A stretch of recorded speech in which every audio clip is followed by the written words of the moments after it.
très souvent, les révoltes dans l'histoire, pas contre l'État, mais pour un État qui nous ressemble, pour un État qui a une mission sociale, pour un État qui est juste, hein, ont pour élément déclencheur des questions fiscales.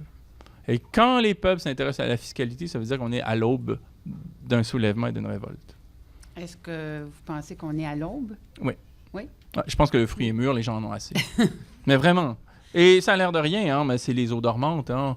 Vous vous rappelez, bon, vous savez, quand il y a 50 ans, en mai de l'année 1968, il y a eu, pas seulement en France, mais dans le monde, un mouvement de contestation formidable. Mais en mars 1968, 2 mois avant que ça éclate, dans le quotidien Le Monde, il y avait un éditorial qui s'intitulait « La France s'ennuie ». Ben, ça n'a pas duré longtemps. Tu sais. Ben, ici aussi, on s'ennuie.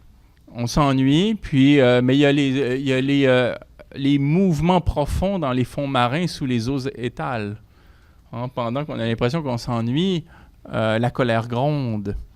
Et à un moment donné, ça ne pourra plus tenir parce que ce système-là, en quelque sorte, demande à des gens qui sont de plus en plus lésés de payer toujours plus pour des privilèges et des avantages qui sont accordés à des acteurs puissants qui, eux, contribuent de moins en moins à la vie sociale. Et on met dans la tête des gens toutes sortes de concepts comme l'individualisme, la gouvernance, l'entrepreneuriat, être entrepreneur de soi-même, savoir se vendre, mobiliser son capital beauté, son capital santé. On parle de nous comme si on était juste des petites femmes d'affaires, des petits hommes d'affaires dans notre coin, des lobbyistes de soi-même.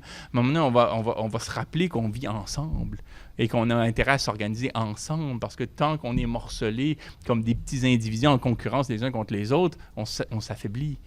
Et bien sûr que ça va revenir parce que c'est dans le paysage culturel que de penser ensemble la solidarité. C'est d'ailleurs un lien beaucoup plus spontané que celui de la concurrence.